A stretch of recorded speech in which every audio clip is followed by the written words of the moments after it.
नमस्कार, स्वागत है आपका। तो आज के इस वीडियो में हम करंट अफेयर्स का एक टॉपिक लेते हैं और वो टॉपिक है सेंसेक्स एंड निफ्टी। ये टॉपिक अब करंट अफेयर्स में इम्पोर्टेंट क्यों है? तो जैसा कि अभी कुछ दिन पहले आप सबने न्यूज़ में देखा होगा कि सेंसेक्स 50,000 के आंकड़े तक पहुंच गया। अब चूंकि 50,000 एक लैंडमार्क है, काफ़ी बड़ा आंकड़ा है, काफ़ी बड़ी डिजिट है, तो हमारे एग्जाम के हिसाब से ये इम्पॉर्टेंट हो जाता है कि सेंसेक्स और निफ्टी की बेसिक जानकारी क्या होती है। जब भी ऐसी इन्फॉर्मेशन होती है जो एक माइलस्टोन हो, जैसे अभी ये जो सुभाष चंद्र बोस की 125वीं जयंती है या राजा राम मोहन राय की 250वीं जयंती आने वाली है, तो ऐसी जब कोई डिजिट होती है जो लगता है कि अब एक कुछ माइलस्टोन ये है, एक पड़ाव है, तो वहाँ जब भी कुछ होता है तो उससे संबंधित जो कंसेप्चुअल चीज़ें हैं वो अपने आप ही इम्पॉर्टेंट हो जाती हैं। और उसी संदर्भ में आज सेंसेक्स के बारे में जानकारी इम्पॉर्टेंट हो जाती है। तो हम यहाँ हमारे सिलेबस के अकॉर्डिंग करंट अफेयर्स के हिसाब से बेसिक चीज़ें क्या हैं सेंसेक्स और निफ्टी की, वो जानने की कोशिश करेंगे। जैसे कि सेंसेक्स क्या होता है, हम हर दिन सुनते जरूर रहते हैं, अखबार में पढ़ते रहते हैं, लेकिन हमें एग्जैक्टली नहीं पता क्या होता है। कोई पूछे तो हम समझा नहीं सकते। फिर होता है तो फिर इसकी ज़रूरत क्यों है, ऐसा क्या है, इस शब्द का मतलब क्या है, ये कैसे आया, सेंसेक्स के आंकड़े की हम कैलकुलेशन कैसे करते हैं, कभी 200 पॉइंट नीचे कभी 200 पॉइंट ऊपर, वो सब कैसे होता है। फिर जब कैलकुलेशन करते हैं तो इसी में दो शब्द आएंगे, वो हम आगे इसमें देखेंगे। फिर इसके फ़ायदे क्या हैं और इसकी कमियां क्या हैं, और अलग अलग देशों के कौन कौन से इंडेक्स हैं। जैसे इंडिया में सेंसेक्स और निफ्टी है, ऐसे बहुत सारे दुनिया के देश हैं, उन सब के इंडेक्स के क्या क्या नाम है, वो ये ऑब्जेक्टिव क्वेश्चन के हिसाब से इंपॉर्टेंट हो जाता है। कई बार क्वेश्चन ऐसा आता है, एक साइड में लिखे होते हैं देश और एक साइड में लिखे होते हैं उनके इंडेक्सेज, वो हमें मैच करने होते हैं। तो इस लिहाज से ये टॉपिक इंपॉर्टेंट है। अब हम इसकी देख लेते हैं बेसिक जानकारी। इंपॉर्टेंट इसलिए है क्योंकि अभी सेंसेक्स कितना पहुंचा हुआ था एक दिन पहले, 50,000। अब वापस थोड़ा डाउन हो गया। तो देखते हैं कि ये होता क्या है। सबसे पहले पॉइंट, सेंसेक्स क्या होता है। ये एक इंडेक्स है। इंडेक्स मतलब एक सूचकांक। और कैसा इंडेक्स है ये? सेंसिटिव इंडेक्स, जिससे इसका नाम बना है। ये जो यहाँ तीसरा हमारा पॉइंट है, शब्द का अर्थ क्या है, ये शब्द कैसे बना है, तो ये दो शब्दों को मिलके बना है। सेंसिटिव में से लिया गया है SENS और इंडेक्स में से लिया गया है EX। तो ये क्या हुआ, सेंसेक्स। और ये नाम कब आया, 1989। किसने दिया ये नाम? दीपक मोहानी।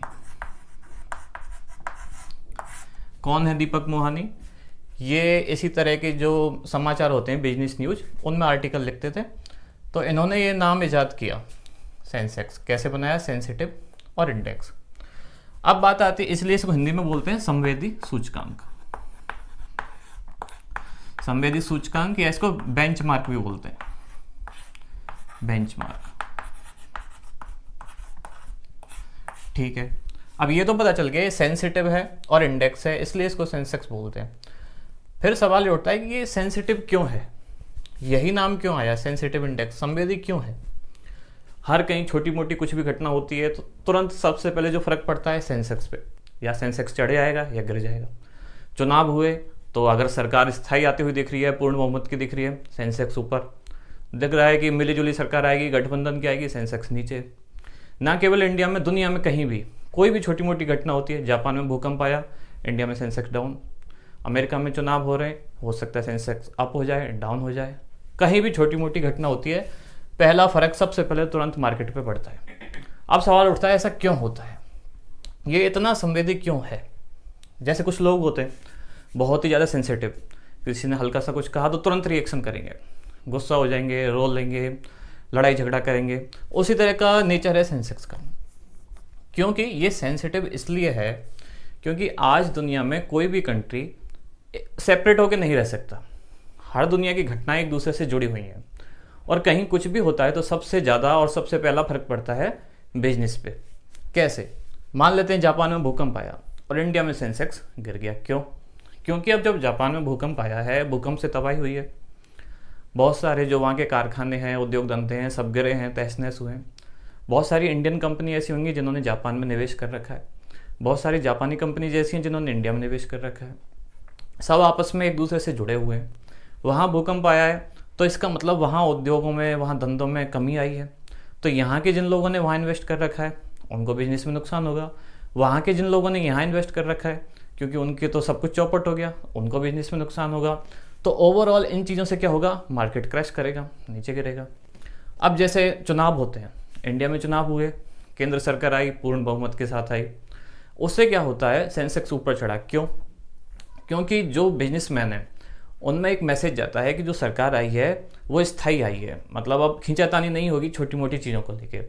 तो जो भी नीतियाँ बनेंगी उनमें सरकार अपना स्टैंड ले सकती है, मजबूत सरकार है, किसी की बैसाखी पे टिकी हुई नहीं है, कोई दूसरा दल ब्लैकमेल नहीं कर सकता है कि या तो ये काम मत करो नहीं तो हम समर्थन ले लेंगे। तो ऐसी जब चीज़ें होती हैं, जो पूर्ण बहुमत की सरकार आती है, तो मार्केट में एक मैसेज जाता है कि सरकार टिकाऊ रहेगी तो सेंसेक्स ऊपर हो जाएगा। क्योंकि टिकाऊ चीज़ें होती हैं, बिजनेस का सबसे एक सिंपल रूल है, बिजनेस वहाँ फल फूलता है जहाँ उसको कानून व्यवस्था अच्छी मिलती है। तो स्थायी सरकार का मतलब यही होता है, टिकाऊ माहौल होएगा तो यही बिजनेस फलेगा। तो इसीलिए सेंसेक्स अब इसीलिए इसको संवेदी सूचकांक बोलते हैं, क्योंकि ये हर छोटी मोटी घटना से प्रभावित होता है, और ये नाम दिया दीपक मोहानी ने 1989। तो ये तो बात सेंसेक्स की हुई, नाम कैसे आया। अब निफ्टी कैसे आया? निफ्टी 2 वर्ड से बना है, एक नेशनल और दूसरा 50। नेशनल का N और बाकी का 50 का IFTY। अब ये नेशनल 50, अब इन दोनों नामों को क्यों ले गया? क्योंकि निफ्टी में जो कंपनियां शामिल होती हैं उनकी संख्या है 50, 50 और ये नेशनल की 50 जो कंपनियां हैं, और सेंसेक्स में जो कंपनियां शामिल होती हैं वो हैं 30। सेंसेक्स में 30 कंपनीज होती हैं, निफ्टी में 50, तो इसलिए इसको निफ्टी 50, यही 50 की वजह से इसका नाम निफ्टी पड़ा। अब देखते हैं, ये पता चल गया हमें कि ये क्या होता है, ये होता है, और इस शब्द का मतलब भी हमें पता चल गया। अब रह जाता है दूसरा पॉइंट कि इसकी ज़रूरत क्यों है, इन दोनों इंडेक्सेस की ज़रूरत क्यों है। तो पहले देखते हैं, जो सेंसेक्स है इसको जो संस्था जारी करती है उसका नाम है BSE, बॉम्बे स्टॉक एक्सचेंज, और निफ्टी जो संस्था जारी करती है वो है NSE, नेशनल स्टॉक एक्सचेंज। इसकी स्थापना हुई थी 1875। ये एशिया का सबसे पुराना स्टॉक एक्सचेंज है, बॉम्बे स्टॉक एक्सचेंज, और इसकी स्थापना हुई थी 1992। इसमें एक क्वेश्चन जो हमारे लिए इम्पोर्टेंट है वो है, किस समिति के सुझाव पर NSE की स्थापना हुई? तो समिति का नाम है फेरवानी समिति,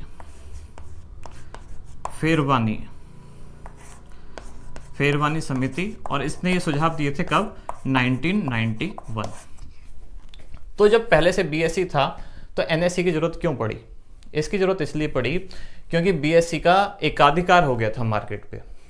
तो फेरवानी समिति ने सुझाव दिया कि हमें एक अल्टरनेटिव व्यवस्था डेवलप कर लेनी चाहिए, और इस समिति के सुझावों को मानते हुए स्थापना की गई थी नेशनल स्टॉक एक्सचेंज 1992, और इसका जो सूचकांक है उसे बोलते हैं निफ्टी। इसमें 50 कंपनियों को शामिल किया जाता है और BSE में 30 कंपनियों को। ये इनकी स्थापना हो गई, शब्द का मतलब हो गया। अब इसकी ज़रूरत क्यों है? ज़रूरत इसकी इसलिए है क्योंकि मार्केट में हर दिन क्या हो रहा है ये सब चीज़ हमें कैसे पता चले। इतनी सारी हज़ारों कंपनियां देश में हैं, विदेशों में हैं, हमें नहीं पता किसका धंधा तेज चल रहा है, किसका धंधा कमज़ोर चल रहा है। तो निवेशक जो होते हैं, चाहे फॉरेन निवेश हो, फॉरेन पोर्टफोलियो निवेश जो इसमें आता है FPI, या जो घरेलू निवेशक हैं वो हो घरेलू कंपनियां, या जो रिटेल निवेशक हैं, रिटेल इन्वेस्टर, जैसे कोई भी पर्टिकुलर एक व्यक्ति जैसे मैं या आप या कोई भी, वो जो शेयर मार्केट में पैसा लगाते हैं वो रिटेल इन्वेस्टर होते हैं।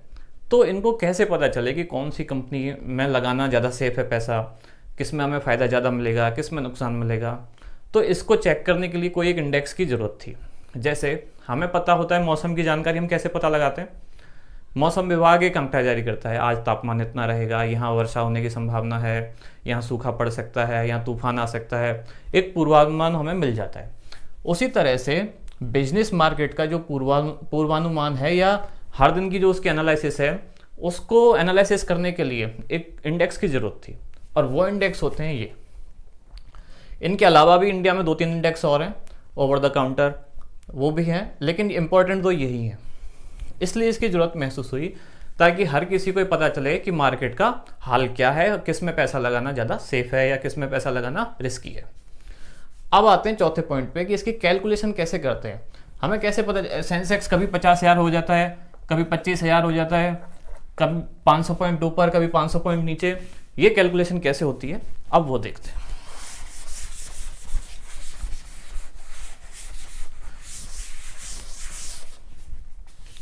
इस कैलकुलेशन के लिए एक हमें लेना पड़ता है बेस इंडेक्स। बेस इंडेक्स क्या होता है, कैसे लेते हैं, और ये कैलकुलेशन की जाती है फ्री फ्लोट मार्केट कैपिटलाइजेशन। अब ये क्या होती है फ्री फ्लोट मार्केट कैपिटलाइजेशन और बेस इंडेक्स क्या होता है ये देखते हैं। जैसे कोई कंपनी है, हम आसानी में मान लेते हैं 1000 करोड़ की कंपनी है, कोई 1000 करोड़ की कंपनी है मान लिया। अब इस कंपनी ने क्या किया, 500 करोड़ के शेयर अपने जारी किए मार्केट में, जो अपने शेयर जारी कर दिए 500 करोड़ के। बाकी 500 करोड़ इसने अपने पास ही रखे, अपने जो ओनर्स हैं या अपने मैनेजमेंट है उनके पास ही रखे। तो केवल ये 500 जो करोड़ हैं जो इसने मार्केट में फ्लोटिंग के लिए छोड़ दिए। फ्लोट वर्ड का मतलब होता है तैरना। तो ये जो 500 करोड़ रुपए उसने मार्केट में फ्लोटिंग के लिए छोड़ दिए, मतलब इनके जो उसने शेयर निकाले हैं, तो इस कंपनी का इतना जो ये भाव है 500 करोड़, ये कहा जाएगा फ्री फ्लोट मार्केट कैपिटलाइजेशन। और इसी के आधार पे कंपनी का कैलकुलेट होगा इंडेक्स, सेंसिटिव इंडेक्स मतलब सेंसेक्स। अब ये कैलकुलेट कैसे होगा, और मार्केट कैपिटलाइजेशन क्या है, ये इसकी पूरी रकम, ये इसका मार्केट कैपिटलाइजेशन है, जिसमें इसके ऑनर के भी शेयर शामिल हैं, मैनेजमेंट के भी शेयर शामिल हैं, और पब्लिक के लिए जो मार्केट में शेयर है वो भी शामिल है। लेकिन इतनी रकम केवल 500 करोड़ जो इसने इसके ऑनर्स के अलावा बची है, वो आती है फ्री फ्लोट मार्केट कैपिटलाइजेशन में। अब क्या करते हैं, मान लिया ऐसी 400-500 कितनी भी कंपनियां हैं मार्केट में, हम बेस इंडेक्स कैलकुलेट करते हैं कि कैसे करेंगे।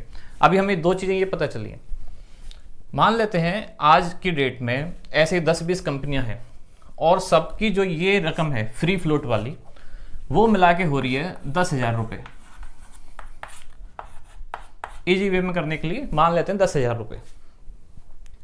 10,000 रुपये फ्री फ्लोट मार्केट कैपिटलाइजेशन है सारी कंपनियों का मिला के इंडिया में। अब हम क्या करते हैं, इस 10,000 को एक बेस मान लेते हैं कि इस 10,000 को 100 के इक्वल मान लिया, एक आधार नंबर मान लिया हमने कि ये 10,000 जो इनका मार्केट कैपिटल है, वो कैपिटलाइजेशन है फ्री फ्लोट वाला, इसको मान लेते हैं 100 आज। अब आगे आगे जैसे इस 10,000 में जितना परिवर्तन होगा, ऊपर जाएगा या नीचे जाएगा, इनकी जो टोटल जो ये मनी है, कैपिटल है, ये ऊपर जाएगी या नीचे जाएगी, तो जिस अनुपात में ये जाएगी उस अनुपात में ही इसमें चेंज होगा। 10,000 में कुछ ऊपर जाएगा तो उतना ही परसेंट 100 में ऊपर नीचे होगा। तो ये होगा इंडेक्स इनका, और ये होगी इनकी एक्चुअल कैपिटल। समझ में आ रही होगी शायद आपको बात। तो ये इसलिए जरूरी है ताकि चीज़ों को सिंप्लीफाई किया जा सके। अब जब बीएसई की स्थापना हुई थी 1 जनवरी 1986, जिस दिन स्थापना हुई थी उस दिन जिन कंपनियों का टोटल ये मार्केट कैपिटल था, हाँ स्थापना के टाइम पे ही मार्केट कैपिटल पे काउंट किया जाता था, इनका कैलकुलेशन किया जाता। और 2003 के बाद ये नया नियम आया है, अब फ्री फ्लोट मार्केट कैपिटलाइजेशन पे हम काउंट करते हैं। पहले टोटल जो पहले इस पे काउंट किया जाता था। तो जब 1 जनवरी 1986 को बेस इंडेक्स कैलकुलेट किया, तब क्या किया था, जितनी भी कंपनियां थी उनकी जो टोटल कैपिटल थी वो काउंट कर ली इतनी है, और उसको मान लिया इक्वल किसके, 100 के। अब अगले दिन जब मार्केट में फ्री छोड़ा उनको 2 जनवरी 1986, तब ये इंडेक्स हुआ 549, और इसी दिन से बीएसई की या सेंसेक्स की शुरुआत मानी जाती है कि 549 से शुरू हुआ है, क्योंकि नेक्स्ट डे इनका भाव ऐसा था। ये वो बेस इंडेक्स होता है जिससे हम कैलकुलेट करते हैं। शायद चीज़ें आपको समझ आ रही होंगी। अब देखते हैं इसके फायदे और कमियां क्या हैं। फायदे ये हैं कि इंस्टेंट इन्फॉर्मेशन मिल जाती है, हमें हाथों हाथ तुरंत एक ही पल में जानकारी मिल जाती है कि मार्केट अप चल रहा है या डाउन चल रहा है, क्या हो रहा है मार्केट में, देश की इकोनॉमी किस साइड में जा रही है। ये कमियां क्या है, एक तो सैंपल साइज।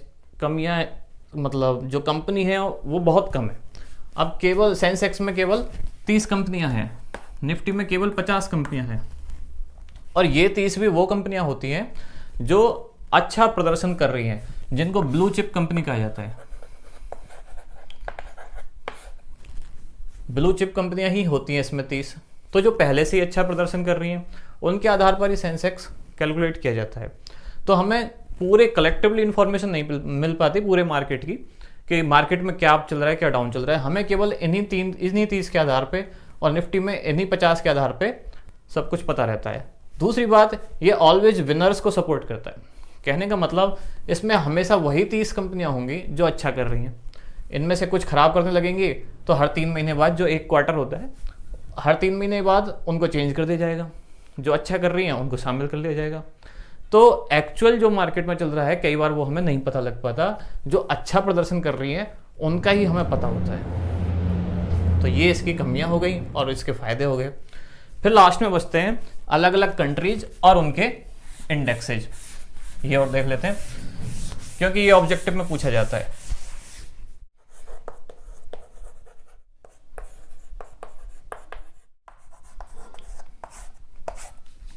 तो ये कुछ खास इंडेक्स हैं, और कौन सा इंडेक्स किस कंट्री का है वो है ऑब्जेक्टिव में कई बार पूछ लेते हैं। इसके अलावा भी बहुत सारे इंडेक्स हैं, पर वो सिंपल से हैं, केवल उस कंट्री के नाम से समझ में आ जाएगा। जैसे लंदन स्टॉक एक्सचेंज, तो सीधी सी बात है। न्यूयॉर्क स्टॉक एक्सचेंज, तो उसी कंट्री का नाम उसमें होता है। शंघाई स्टॉक एक्सचेंज, तो पता चल जाता है किस देश का है। ये कुछ अलग से नाम है जिनसे हमें देश का पता नहीं चलता, इसलिए ये एक बार देखना जरूरी है। जैसे डाउ जोन्स किसका है? अमेरिका। नेस्डेक, ये भी अमेरिका। हैंसेंग, ये हांगकांग का है। हांगकांग ऑप्शन में ना हो तो चीन का। Nikkei, Japan. FTSE 100, ये लंदन। CAC, ये पेरिस, फ्रांस का है। मिडेक्स, ये जर्मनी का है। आइबोवेस्पा, ये ब्राज़ील का है। यहाँ एक और खास बात, सेंसेक्स से पहले केवल यही एकमात्र इंडेक्स है जो 50,000 के आंकड़े तक पहुंच चुका है। तो सेंसेक्स ऐसा दूसरा इंडेक्स है जिसने 50,000 क्रॉस किया है। फिर ये दक्षिण कोरिया, कोस्पाई, और इसके अलावा यूरोनेक्स्ट, ये खास चीज़ है। इसमें 5 देश सम्मिलित हैं यूरोनेक्स्ट में। 5 देश कौन कौन से? बेल्जियम, फ्रांस, पुर्तगाल, आयरलैंड और नीदरलैंड। तो ये सेंसेक्स और निफ्टी के बारे में एक जनरल इन्फॉर्मेशन हुई, जिसमें हमें पता चला कि ये क्या होता है, इसकी ज़रूरत क्यों है, इनका मतलब क्या है, कैसे कैलकुलेट करते हैं और इसके फ़ायदे और नुकसान क्या क्या हैं। आशा करते हैं आपको समझ में आया होगा। ये वीडियो यहीं तक रखते हैं, मिलते हैं अगले वीडियो में अगले टॉपिक के साथ।